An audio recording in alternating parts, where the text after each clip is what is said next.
Most people run 3 separate apps to get what one free tool already does: a driver cleaner, a latency monitor, and a full system optimizer built specifically to boost FPS.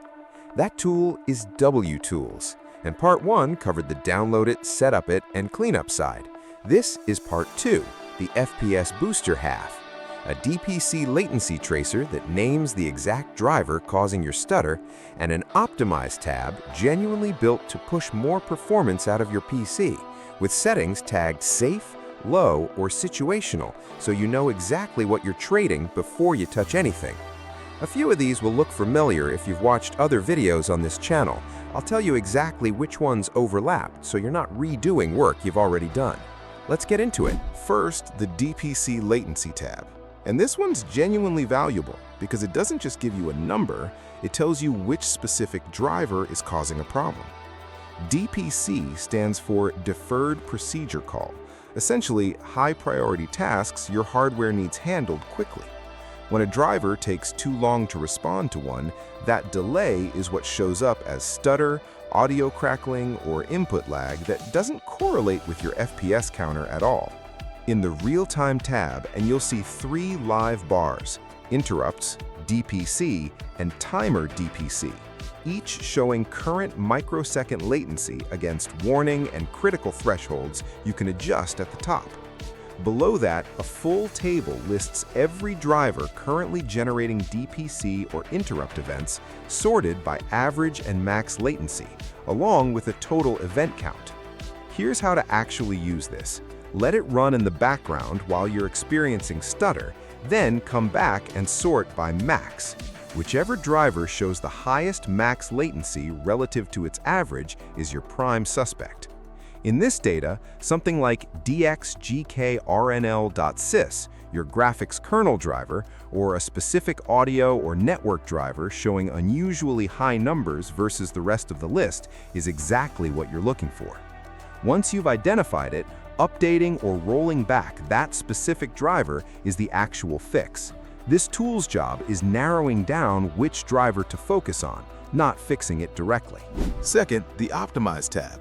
And I want to point out something good here before we start. Every toggle is tagged directly in the app with a risk level: safe, low, or situational.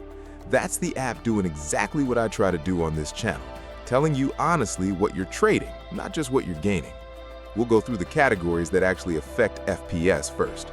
High Performance Power Plan, tagged Low Risk, prevents your CPU from dropping into deep idle states between bursts of activity, reducing microstutter. Recommended on desktops.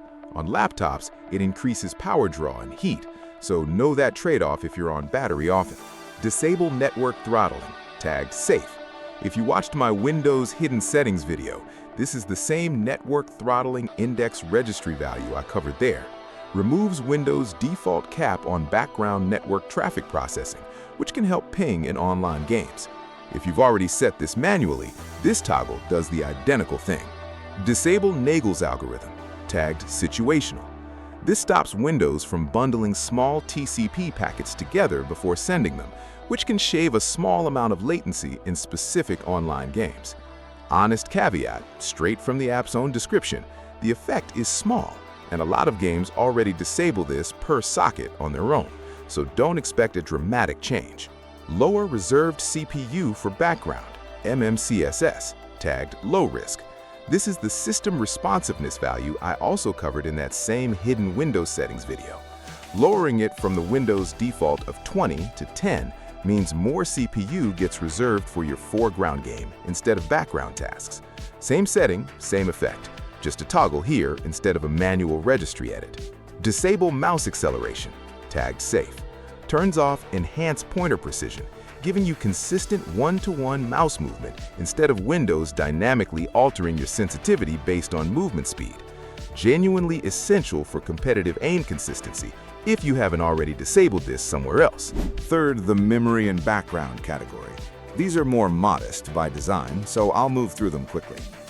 Disable Telemetry scheduled tasks, tagged Low Risk, and this is the exact compatibility appraiser and CEIP tasks I covered in both my Windows Hidden Settings video and my UWT5 video. If you've already disabled these manually, this toggle is redundant, not new. Disable Retail Demo Service, tagged Safe, and honestly irrelevant for personal PCs. This is a leftover from in-store display units. Downloaded Maps Manager, tagged Low Risk, sets offline map management to manual instead of automatic. Skip this one if you actually use offline maps or GPS features. Disable Distributed Link Tracking, tagged Safe, a background service tracking shortcuts across drives that does very little for most people. Fourth, quickly through the remaining two categories since most of these are privacy-focused rather than performance-focused. Same honest separation I made in the UWT5 video. The Privacy/Telemetry category covers limiting diagnostic data, disabling your advertising ID, tailored experiences, Windows suggestions, and activity history, all tagged Safe or Low. None of them touch your FPS. Two worth a specific mention. Disable Connected Devices Platform, CDP SVC/CDP User SVC, tagged Situational. Same warning as my Windows spying video. This breaks phone link, continue on PC, and nearby sharing if you use those features. And under Advanced, disable Diag Track Service. Again, same one from that video. Tagged Situational here specifically because it breaks Xbox achievement unlocking and should be avoided on managed or corporate PCs. Group services into fewer processes, tagged Situational, raises the SVCH host splitting threshold, so Windows groups more services together, reducing process overhead slightly. Real trade-offs stated directly by the app. It reduces service isolation, so if one service crashes, it can take others down with it.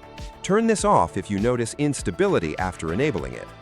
Fifth, 3 more tabs worth knowing exist, even though none of them change your FPS directly. These are your dashboard, not your toolbox. Monitoring gives you live sensor data for CPU and GPU, usage, temps, clocks, power draw, even per-thread bars showing which cores are working hardest right now. First time you open it, it'll prompt to install the PON I/O driver. Say yes, that's required for hardware monitoring to work at all. VRAM shows exactly how much of your GPU's memory is in use, broken down process by process. So if a game's stuttering and you suspect you're out of VRAM, this tells you for certain instead of guessing.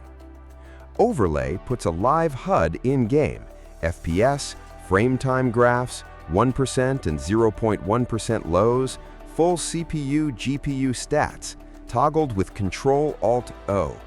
One real caveat, it needs multiplane overlay enabled to display correctly with G-Sync or frame generation. If you disabled MPO back in Part 1 for a flicker issue, re-enable it before turning this overlay on. So that's Part 2. DPC latency for tracing stutter to a specific driver, and the Optimize tab, which genuinely overlaps with several videos already on this channel. If any of these felt familiar, that's the point. This app puts settings you may have already configured manually into one toggleable place. Let me know in the comments which optimized toggle you didn't know existed, subscribe if you found this useful, and I'll see you in the next one.